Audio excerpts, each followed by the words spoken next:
Hi, I'm Leslie Helpert, and the following is part of a series called The Mechanics of Self-Trust.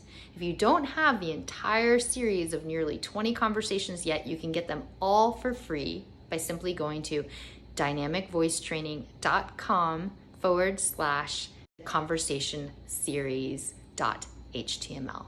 That is dynamicvoicetraining.com/conversation series.html. Thanks so much. Enjoy. Words cannot contain how thrilled I am to have this wonderful guest, Rachel McPherson, joining me today. I'm going to just do my best to summarize a bit of who you are in this world. Rachel is a multifaceted genius in many fields. So whether she's working in realms of real estate or finance or politics or supporting interfaith initiatives or holistic health, Rachel has been able to offer her expertise finally to nourish operations and organizations. And she's had an incredible history of working in a very hands-on capacity, but offers a real spirited depth. Seriously, everyone I know who has worked with Rachel is literally aglow. And it's like they just know when we're talking about Rachel. It's like, oh yeah, the good luck charm. So I just think Rachel is an absolute blessing in this world. So I'm happy to know her both through professional connections, but also she's a dear friend of mine, and I'm very thankful for this. So I'm really looking forward to having this conversation. Welcome, Rachel. Thank you, Leslie. Was there anything like I missed or you want to add? I think a biography is like fresh every day. That's so beautiful. No, I will not change a word of that introduction. Thank you. My pleasure. So this whole conversation series was inspired by the subject, I'll say, of self-trust. And it kind of came to me through like some interesting, unusual circumstances. And I got to explore trust, not just as like an intellectual concept, but as an actual feeling to create and cultivate in our world, both in our inner world and in our outer world. So I want to talk to you specifically in realms of the areas where you've worked and how trust has played into your expertise. So I'm going to just kind of jump in with some questions. How's that sound? Awesome. Okay. Well, first, can you give a little bit of a background of like how you became such a strongly versed businesswoman? Because I love this. Absolutely. Oh, so I've always loved business. When I was 7 years old, I was begging my dad to let me balance his business checkbook. I mean, I was always curious about systems and money and, why things get done the way they get done, which is awesome. But really and truly, in my late 20s, when I dreamed of moving to Manhattan, is when this new it factor happened that really diversified my career, which was I really started following my heart. And I took this amazing test called the Passion Test by Janet and Chris Atwood. And it just opened my eyes to look at what I'm passionate about. And I never dreamed of the relationship between my passions and desires being like leading me out into places in the world. That really wasn't something I had thought of before. My family we're practical business owners. So, my grandfather was a well driller, and then my uncle and cousin took that business. My dad was in construction. So, we get our hands in the earth. We gardened in the summer.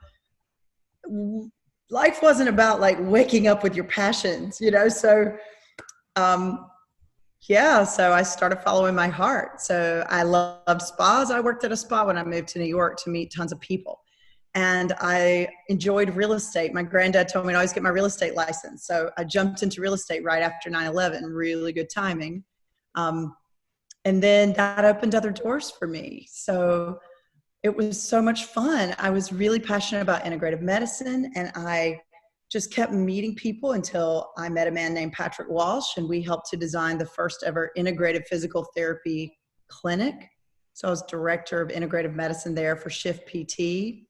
Shortly after that, a mentor of mine recommended I work for state government and recommended I work for the governor. And so the beauty is the eclectic nature of my background and my career is just so wide. And, you know, I've been criticized for it also by some, which is great about self-trust because we're on that topic. I think following your heart, not everyone's going to agree with what you're doing all the time. Now that's really working out for me in my career because as my career has aged a bit and I've got a few more years under my belt career-wise, I have a very deep breadth of relationships and a very deep breadth of knowledge around industry. I love this. I was just talking to a wonderful entrepreneurial, successful friend of mine who has been, his roots are in being a farmer. He owns multiple businesses. He has so many tools in his pocket. And he's like at the head of all of his business enterprises. So I was talking to him about what do you call yourself? Like, do you even use titles anymore? Because that's been something that I've been like, well, this plus that, plus this minus that, and then this on a Tuesday. And I think what I've started to realize is like, not going to have one title. And to my benefit, you know, there are multiple facets of this expression in the world and what we offer. And I think that's a beautiful thing as we like step forward in the world too. Like, what do you think about that? Having this kind of complexity in our professional offering?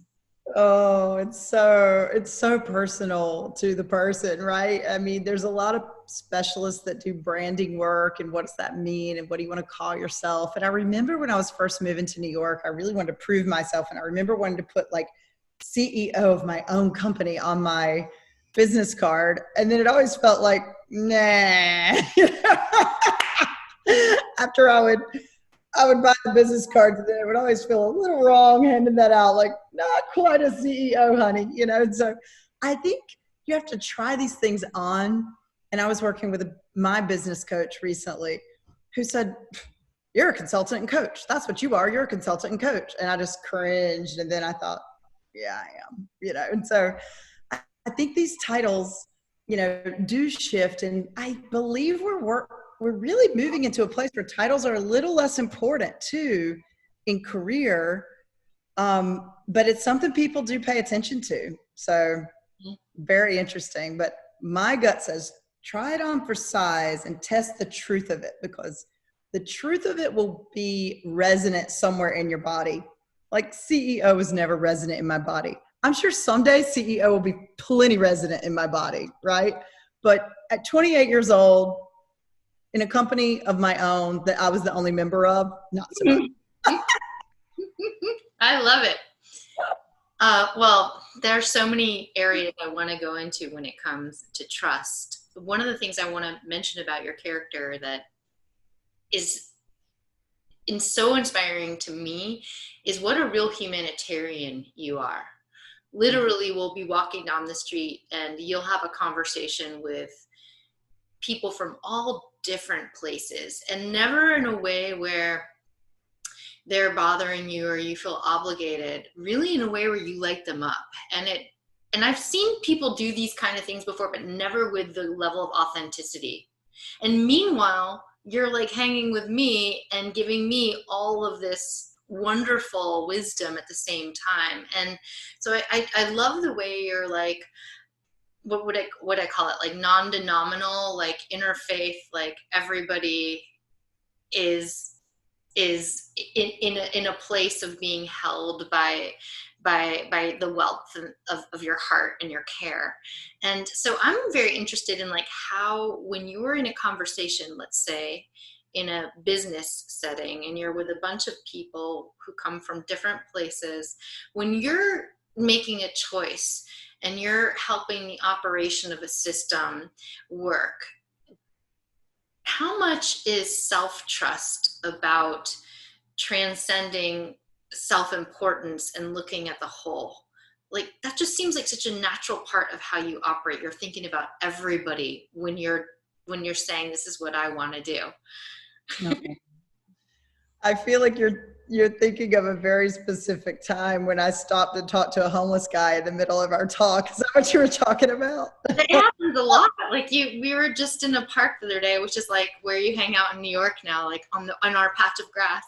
And you just started talking to like a security officer, like thanking them for like taking care of the park, thanking them for their job. And it was just like, oh yeah, I would have never thought to have had that conversation at that time. Yeah. Well, I mean, I was thinking back. Thank you. That's cool. You remembered 2 moments, but I think there's 2 things going on all the time, right? Our human dynamic that I struggle with. So I'll tell you, I can't answer from a position of, I could just be authentic and say what my truth is, right? So one part is this constant, if you have a humanitarian spirit and you care for others, which most people do, almost the majority of us care for others. That's the majority truth. Very few people, and it's usually a case of mental illness, are in a place where they can't care for others. So I think most of us come from a vision of wanting to care. What gets in the way is our own thoughts, our own egos. So when I'm at a business meeting, I know when I'm feeling insecure or when my mind is somewhere else. And the reason I know is because I find myself present in my own thoughts instead of present with the person talking or present in the condition of the room. And this is where I think it is so important that we understand our brains and that our brains need to be trained up in mindfulness.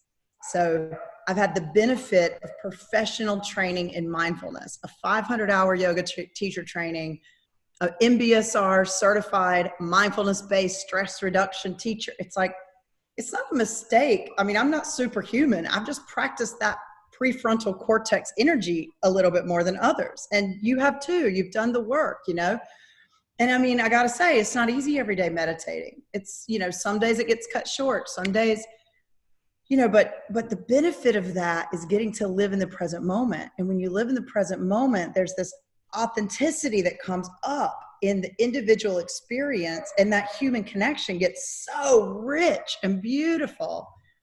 And, the homeless guy, the security guy, I mean, it's like the security guy was going to kick us out of the park. It's like, he's doing his job. I don't know. I mean, I wouldn't have gone up and struck a conversation with him, but since he's doing his job and we love that park, it just felt right to pay homage to what he's doing, And then, the homeless guy was talking to us. I mean, he started talking, and I was authentically curious when I asked him, like, are you speaking to us? Because I really don't want to be a human being that someone speaks to me and I don't respond. Even though I don't really engage with homeless people, to be honest, it breaks my heart, the homelessness we have. So yeah, I probably avoid the hell out of homeless people, the truth is, but in that moment, there was an authentic moment. And so it's very different, but it's all rooted in absolute training. It's training of the brain. I would be remiss to say I have some superpower. It's absolute doing the work. And I wish every single soul on this planet would just find, practice, and understand the brain and nurture that brain. It is free to learn mindfulness all over this world. It is so beautiful to just drop into the present moment, and it will give you back way more than you ever give it. What would you say is a great resource for people who want to seek out a doable, economically, affordable, effective way to study that kind of work? YouTube. I love all the free YouTubes. Wayne Dyer. Go to the masters. Like, hello, you do not have to learn from the minors. Go to the big league. We're all in the big leagues now. So Go study Eckhart Tolle, listen to these free resources. Oprah and Deepak did a free thing recently. Just it is so abundant in the internet. I think where it's more challenging are for those, and there are many in our country now that do not have access to the internet, and it gets more challenging in those types of circumstances, which, really concerns me, especially some of our Native American tribal lands, are going without internet now. But most human beings do have access to internet at this point. Mm-hmm. And I think those are the free resources that are so beautiful. Lovely.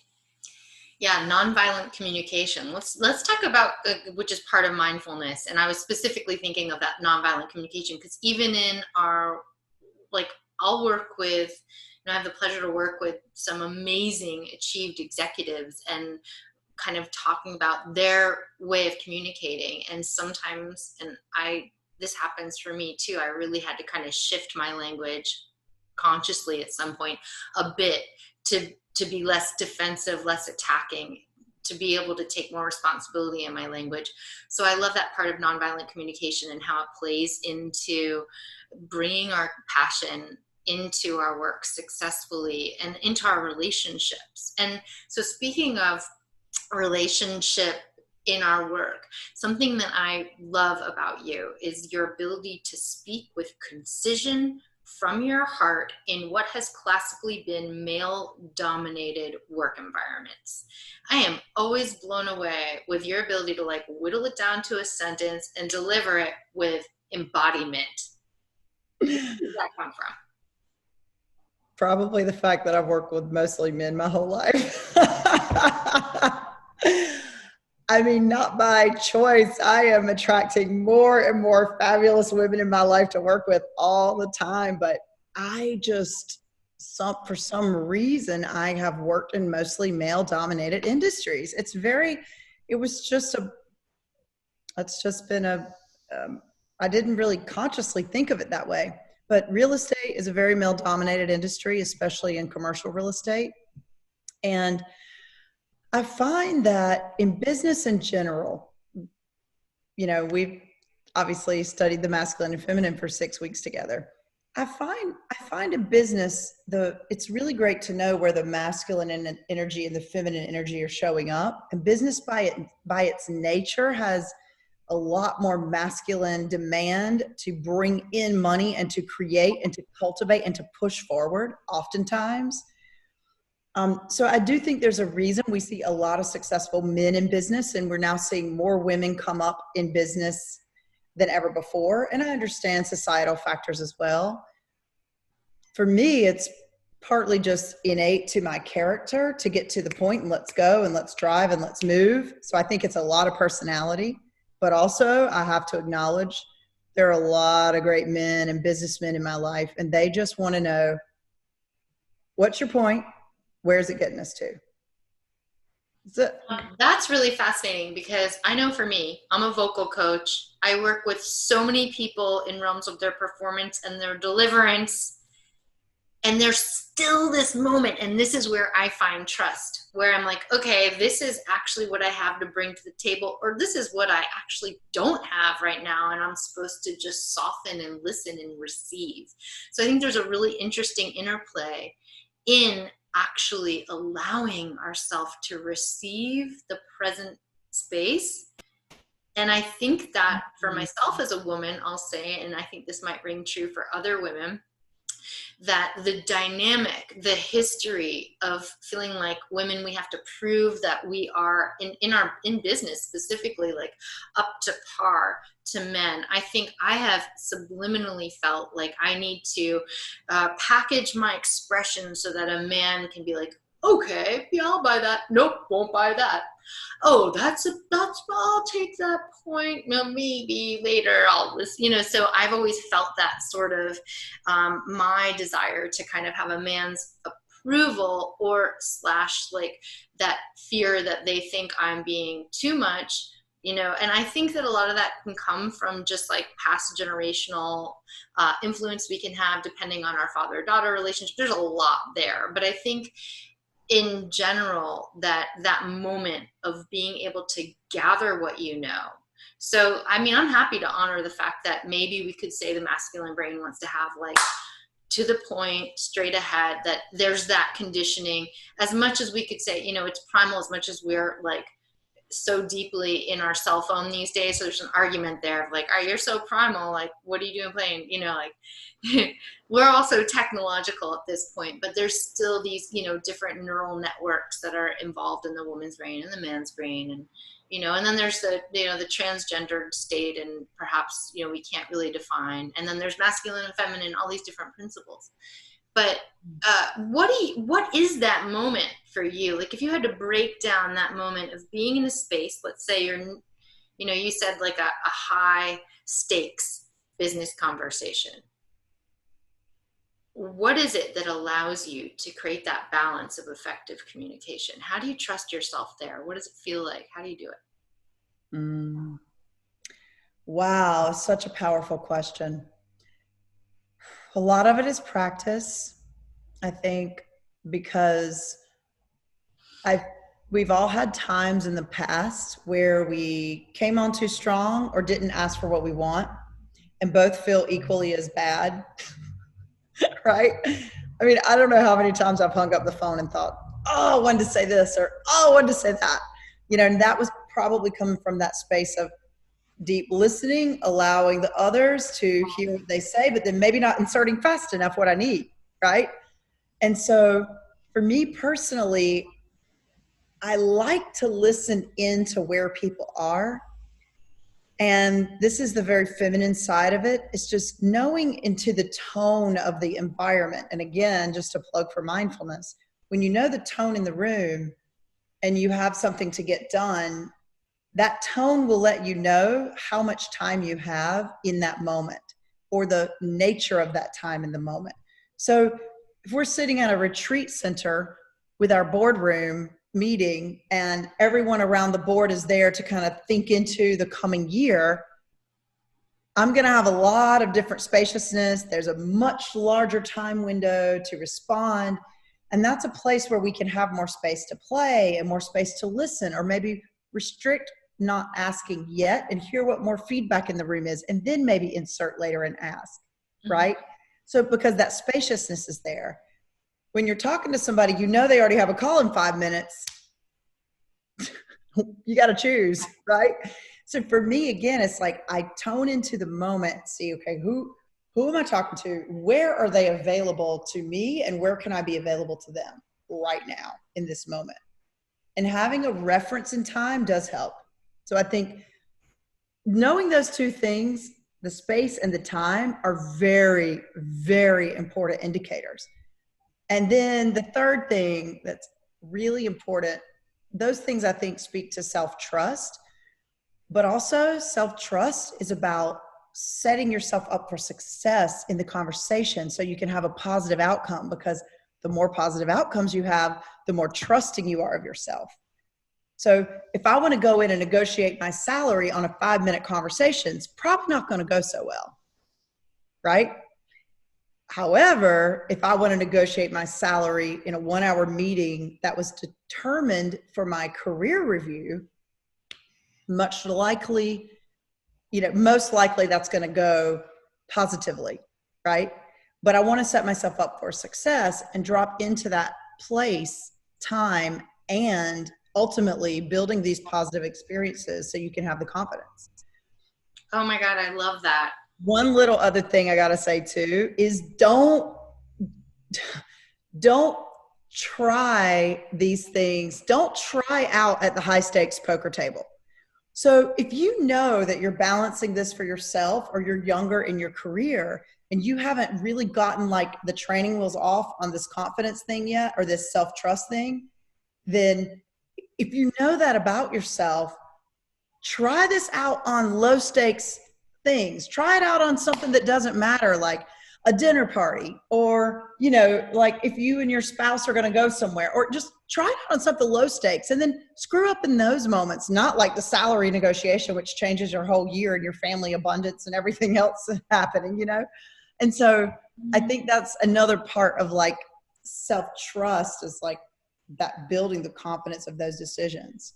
And there's no mistake, people later in their career have this versus earlier in their career. Later in their career have what? Self-trust?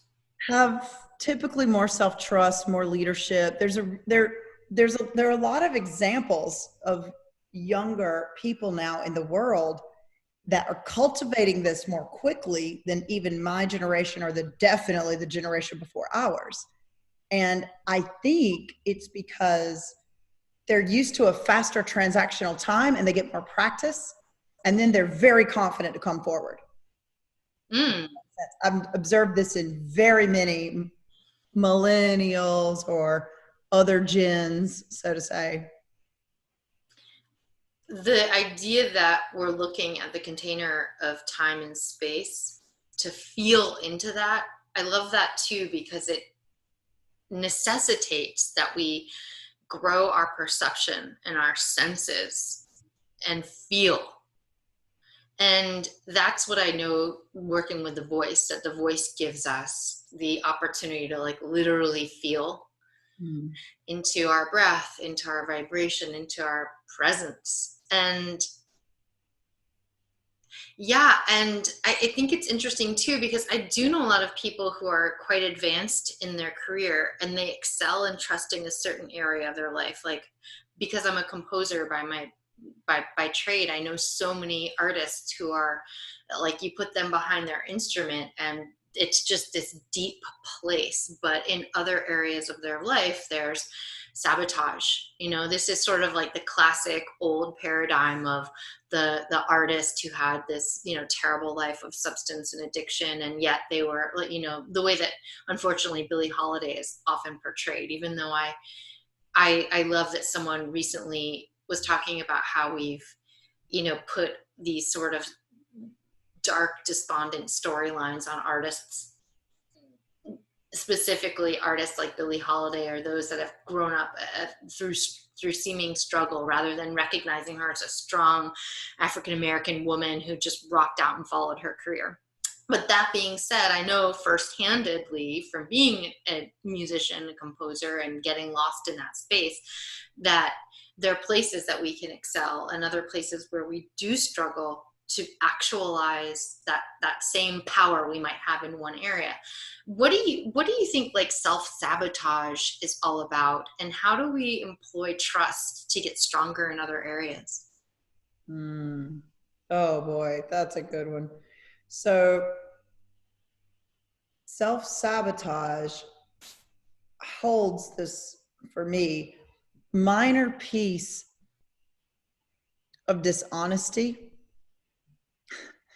And the way that shows up for me personally is in starting to observe myself. And I work very, very deeply on a coach with this, in my own life, with my, you know, my health and weight. And I think a lot of people relate to wanting to be healthy and then making certain goals and not hitting them, right? And I think it doesn't matter if you're gaining weight, losing weight, getting more muscle, want to run a marathon or not, whatever it is, you know.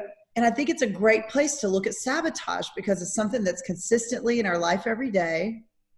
And, you know, for me, the trust comes from connecting to my higher self, because every piece of self-sabotage has this piece of dishonesty, this piece of ego, this piece of self that needs to be right or wants to just be pissed or lazy, or all those things are true. They're also part of me, right?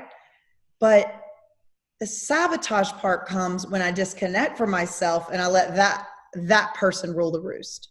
So that laziness rule the roost, that not wanting to cook my own foods at home rule the roost, you know? So whatever it is, it's very deeply personal, you know. And I joke, having lost weight after COVID, I'm like, great, leave me to my own devices to cook. And all of a sudden I'm losing weight, because not only am I eating at home, but I love restaurants. And let's face it, I eat whatever they put in front of me most of the time, you know? So it's a little tiny thing. Like, was I sabotaging myself at restaurants? Probably. Was I aware of it before COVID? Not really. I mean, it's a tricky place of self-awareness. The part that's really, really powerful is always returning to that higher self. So being super gentle to observe where we feel sabotage or where we have discontent in our life versus where we have like burning desire, excitement. Because those two places, usually discontent is somewhere sitting in the ego of things. Or desire can pull you up past that more easily. The whole self knows desire. And usually our sabotage and our disconnect and our disapproval comes from this place of ego. It's just the personality we need to survive in the world. So we're talking about deep self-awareness stuff here. This is like the A plus of the A plus of the A plus game. And all the great people I know that have a fulfilled life, they are highly self-aware, not successful. You can have billions of dollars and be totally miserable, but fulfilled life all the way around, really have contentment, really have fulfillment. They are very self-aware. And the self-awareness piece probably gives us a clear understanding of what is a desire that's compensating for a lack of self-trust, and what is a desire that's aligned with our highest self. Do they feel different? You know, the urge to look for people who are trying to quit smoking or something, that desire for a cigarette versus a desire that aligns us with something that feels self-affirming, that strengthens our ability to be like, oh, I feel good about myself. I trust that no matter where I go, I'll be able to show up. I'll be able to get through this. It's a different kind of feeling of desire, would you say? Yeah, I think they're very different because, I used to smoke. I quit smoking cigarettes twice in my life. Thank God. Hopefully for the last time. I haven't had a cigarette in 20 years, but I grew up in a smoking environment. Everybody smoked socially. There's a point in time where wanting that cigarette and understanding the physical addiction of it becomes less important no matter how much you want to smoke. And God knows you want to smoke so bad. To this day, I would not put a cigarette on my lips because I know I'd have a pack bought tomorrow. It is crazy. Like, I honor the cigarette, right? But the desire was for something greater. The desire was for health. The desire was to breathe. The desire was to not be a slave to going outside and coming back in and smelling like crap. It was like, and that's a great example because everybody I know that's done something successful, like lose weight or quit smoking, they found the desire and they decided to give it up. They decided to reframe. And again, let's just take a nod to having good mental health. These things happen with good mental health. So now we know we're getting smarter about mental health. So I don't want to say every single person out there could just decide to quit smoking. That's not the case, or nobody would smoke. Mm-hmm. I know one smoker that wants to be a smoker. But that's why we have resources, health. That's why hypnosis works for some. That's why, even doctors will prescribe pills that work for some. I mean, really depends on the person to trust yourself and know what's important to you.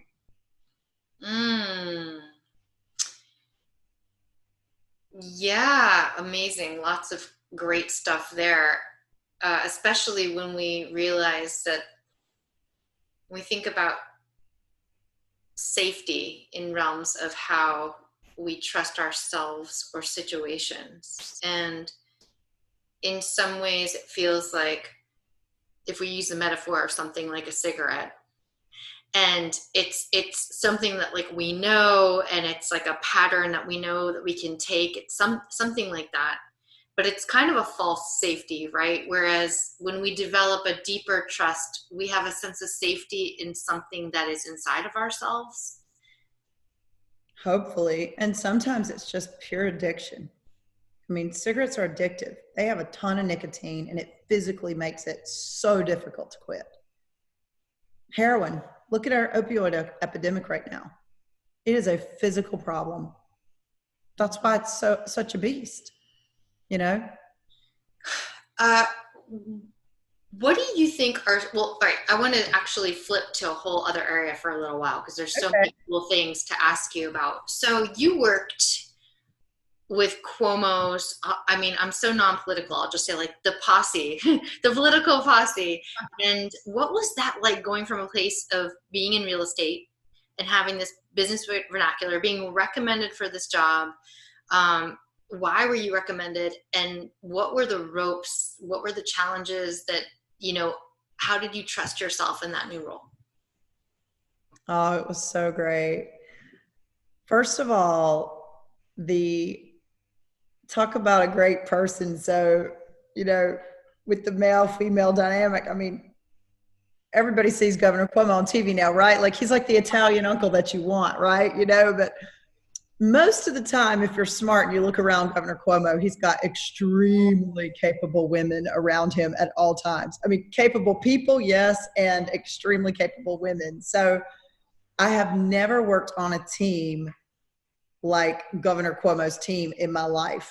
I hope I do again, but I will tell you, everybody in that circle is at their A game or higher. Just really well-rounded backgrounds, educated people from all walks of life in this great 5 borough area of New York City and, you know, beyond into New York State. Obviously, I worked in the city, so I got to work a little more here, but the experience was awesome.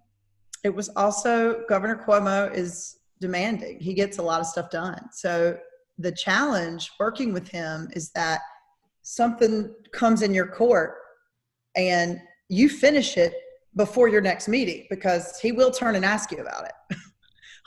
Rachel, where does this sit? Or, right? And so he wants that report in. So it's very interesting that everybody around that just rises to that occasion. And I had never experienced that before in my career until Governor Cuomo. So that was really my biggest takeaway, was just how he elevates his trust in others to expect them to come back with the answers he asked for. And he gets them every single time. And it doesn't matter if it's building a bridge that costs, you know, billions of dollars, or revamping Penn Station, you know, redoing the airports. I mean, he will just go after a project and he trusts that we will bring in the best people to finish it on time and get it done. And so it it was the best career training I've ever had, that 2 years I spent with him. It really came from a mentor of mine, felt I should put a well-rounded experience of working in government in my career, because I kept talking about these social issues and social impact. So thank God I had the experience. It was amazing. Really, really amazing. I think I answered your question. Yes, yeah. It's great. I mean, everybody love. I get 10 messages a day on my phone now about the governor, and so I'm like, oh man, he's been like that the whole time. Only now we all need him, you know. So like he's on the stage, and so he didn't always get the credit he's getting now as a leader, but he is exactly what you see. And I always say, like, boy, if I were ever going to do an expose on Governor Cuomo, it's like he is a COO. I mean, he is chief operating officer. Like, you know, he knows how to get stuff done. And so people see him as the CEO, which he is literally, you know, executive governor of our land, of New York State. But the way he does stuff is COO style. He trusts everybody around him. He listens carefully to what the people want and what advisors really need. And, you know, he pays attention, and then he processes that with systems and a lot of good people around him. It's such a model for leadership. I'd love to see that happen more in our politics. But he's trained his whole life to be like that. His father was governor. His family's done a great job just putting good citizens in the world. I feel like you have that quality too. I'm just going to say, because you come from a family, I'm just going to project, of such like hands-on people who are, you know, like you said, gardening or building, and that language of just being able to create a community based on operation and speak clearly. And it makes sense that you would work in these various ways, and then bring in even this quality of nourishment and deliciousness. And I'm just want to kind of go into the fact that another thing that I just adore about you that just inspires me so much is I know that you were raised with a pretty strong sense of faith. And what I would love for you to talk a little bit about that. And particularly, there's something specific I want to ask you about that next. But I also love how, like, in your adult life, you are so equally versed in so many different faith expressions of faith, whether it's Kabbalah or Christianity, or meditative kind of spirituality, and you have friends who are so vastly different in their particular um, faith-based practices. And I love how integrative you are. And I know, in fact, you were kind of working in interfaith with Cuomo's team in that capacity. So, uh, well, firstly, I want to talk about, as a woman, when you were younger and a younger girl, was God in your religion a masculine energy? How did you picture God? Can I ask you that? Absolutely. Oh, it was so simple because I grew up in the South in a Christian family with, one uncle, one or two uncles that were deacons, an uncle that was a preacher, and Jesus was our soldier. I mean, Jesus, it was all about Jesus. Christianity was about Jesus, and Jesus now, even in the construct of most across the board religion, is masculine. So we prayed, in Jesus' name, and that's how it was an extremely masculine form. And I remember college, going to a Christian college, and we would do, every once in a while we'd go to weekly, we could go if we wanted to church in our chapel. But when I was an adult and I chose to be Episcopalian, there were a lot of people starting to insert language that was not necessarily he. And I remembered going, that's interesting. Oh, wow. And like there were groups that would say, listen, if I say the Lord's Prayer, I don't want to say he. I want to say God, or I want to say our, and it was instead of his, or, so I think that Episcopalians are very aware of these kind of social movements of inclusion because they do affect our psyche and how we perceive things. So it is good to know kind of your base. What's your base? And then from your base, you can always explore your own personal tenor in faith. Mm-hmm. And now, as you continued to become very versed, well, firstly, what brought you to this hunger to know other faiths? Like, what made you so interested in that? Oh, it's a spiritual thing because I'd like to say it's a God thing. So what happened was I was really searching for fulfillment, and we had the cutest little Episcopal church in our little town of Southport, about 5 houses down from where I lived. And there was a social component too, because people in the small town would go to the church.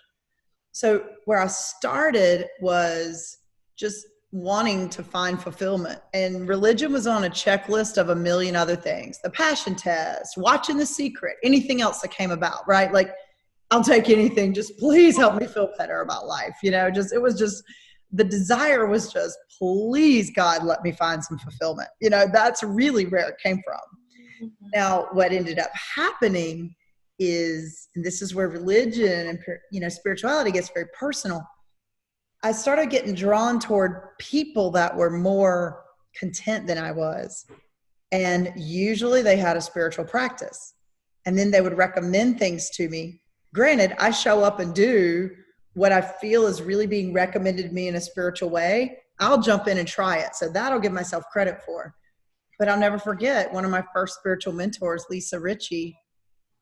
She was going to recommend I go to this spiritual deepening program. Now, here's what's funny.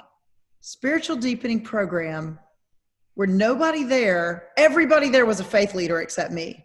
And here I was, 26 years old. Okay. She was going to recommend it. She decided not to when I was visiting at her house. So she never said anything to me. She walks to the mailbox. She checks her mail as I'm leaving. And at the very top of the mailbox is that retreat center's workbook has just arrived at her house that day as I'm leaving, as she thought she might recommend that to me, but didn't. So she simply walked to me and she looked up like this and she kissed the brochure. It'll make me cry right now. And she just came and she handed it to me with two hands and she said, "This is for you. I was going to mention this to you and I didn't, but look what arrived." So like,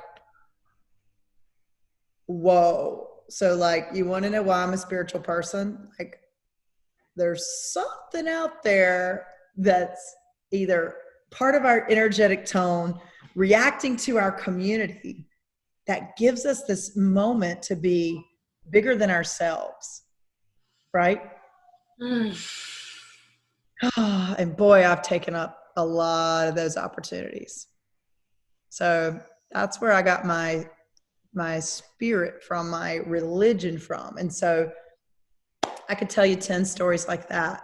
That particular one was very precious because, you know, faith for some lives in books, or they get drawn to the intellectual differences between Christianity and being Muslim or being Jewish, or they get drawn to the fact that, well, they're just all alike. So I just want to be, you know, fully embracing just spirituality. I mean, more people are spiritual than religious now, right? That's the world we're in.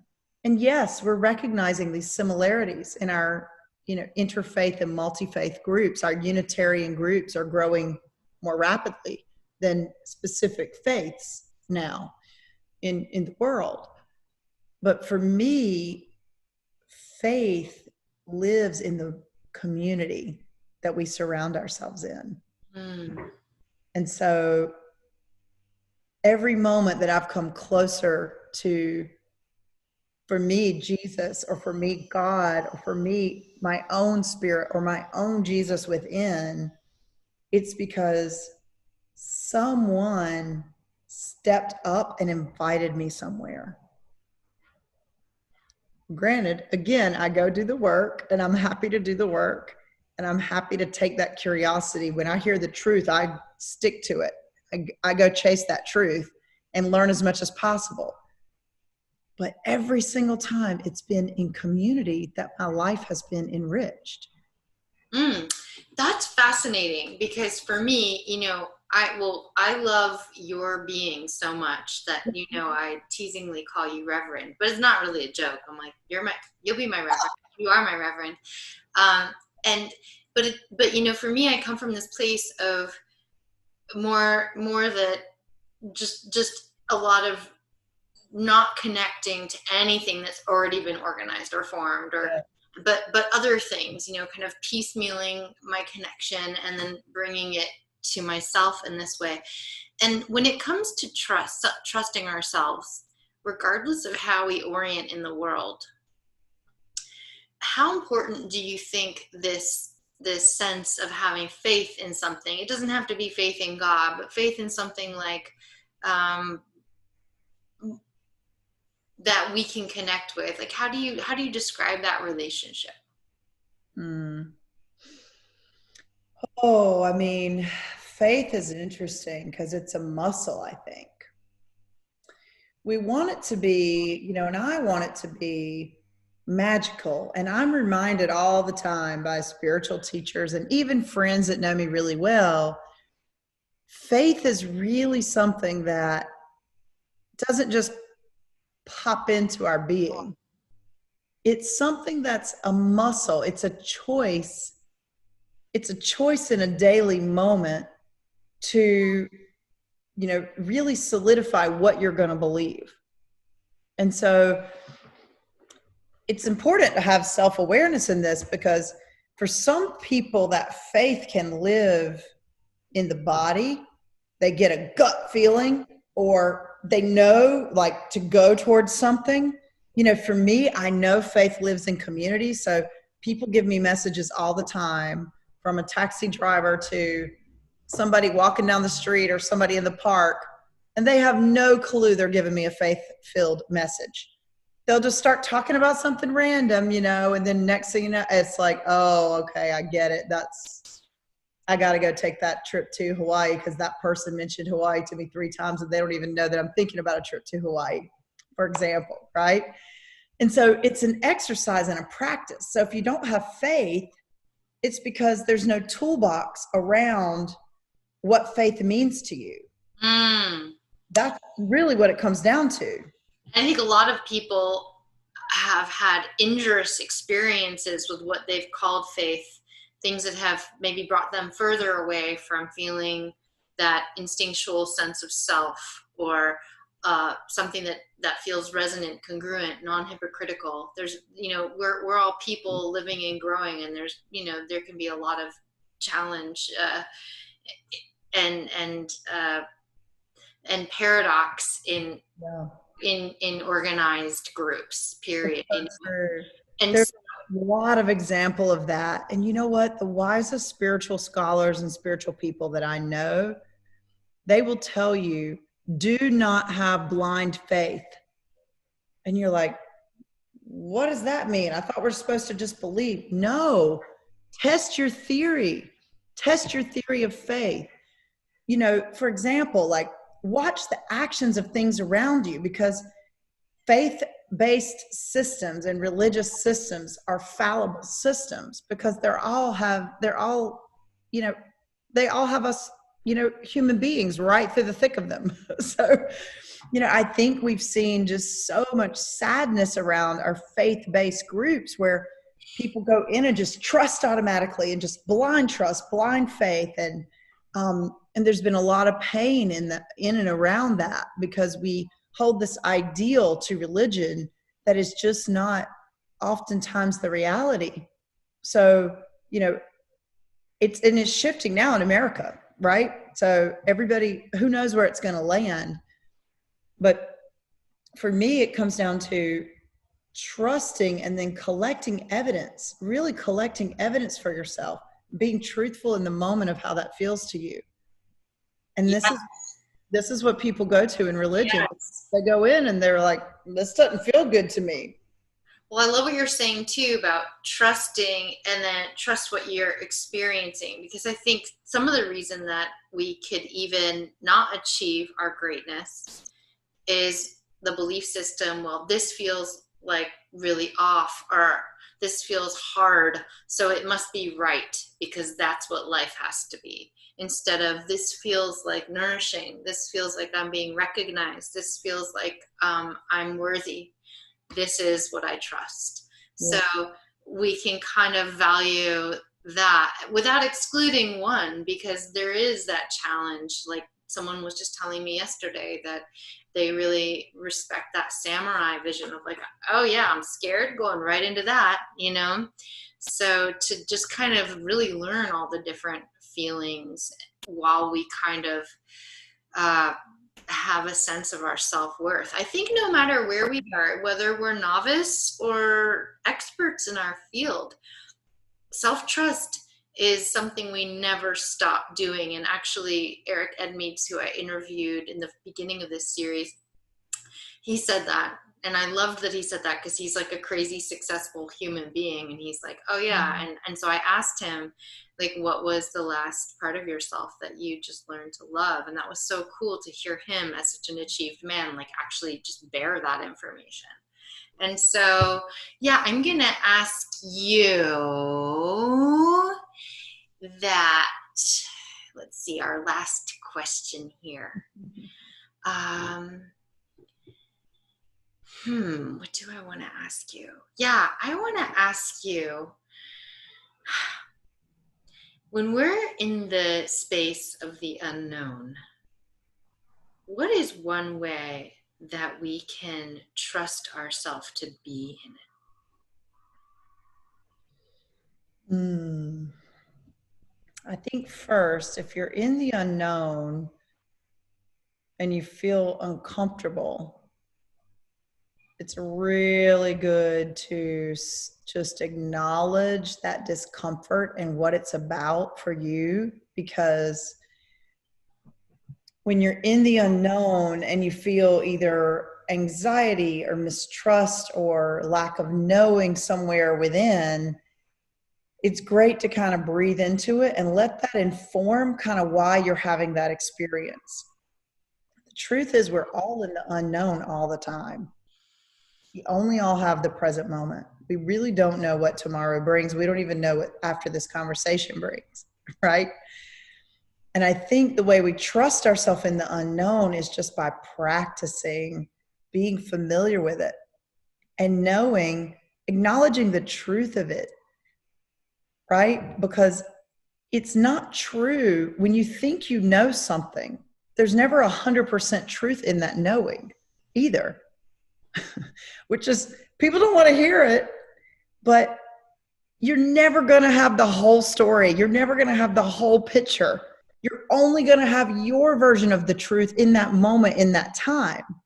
So if you start to build up your confidence and your security around this knowing of something, that's a dangerous place to be. It's like, hey, I'm aware and knowing this now, but I always have to leave space for the unknown. And then that's where the magic lives. So when nothing is certain, everything is possible, right? And like, what is your perspective of the unknown? Is it, if I don't understand, I'm afraid, I don't know. Self-awareness and taking that piece in to know where you sit with it. And most people that are fulfilled, they actually feel perfectly neutral with the unknown. They feel perfectly content with it because they're sitting in a place of truth that everything is the unknown. But our minds don't like that. Our minds want to take us to the lie of the moment. I know I'm sitting here. I know when I'm here, I'm going to get on my bike. I know I'm going to ride my bike and I'm going to get to my friend. We're going to sit at the park. That's going to be great. Okay. And then we all know the time where I don't know that any of that is true. I love in a way that we can frame the highest sense of faith is in the unknown and how we rest in it, how we are with it. How do we welcome it or allow for it versus fight it? And in a way, you know, we've been talking about this, the unknown is kind of the creative space. Yeah, so beautiful. Rachel, thank you so much. Just so fulfilling always to get to share time with you. I And love you so much. And I just want to say that we've been so blessed because we've had this personal, deep friendship. And it really started thanks to our friend Mike, who introduced us. But also, so much of your work I don't think it's a mistake that my time knowing you and my time in the last, especially several months, and doing the voice work that I've done with you, that work brings so much self trust and awareness and different energetic tone to everybody's being. And I think it's great to have these practices. And your practice is more unique than any other practice I've ever done in my life. Just way beyond, we always talk about what do we even call it? It's like vocal embodiment. And we use our voice so much that, taking that in and seeing where that energy lives in the body has just it's totally changed my life. It's changed my relationships. And, oh, it's like everybody has to do a Leslie class. well, thank you for the unexpected, amazing. I don't even know what it's called. I forget the word, but thank you for sharing. Honoring is what it's You called. left me wordless. And gratitude.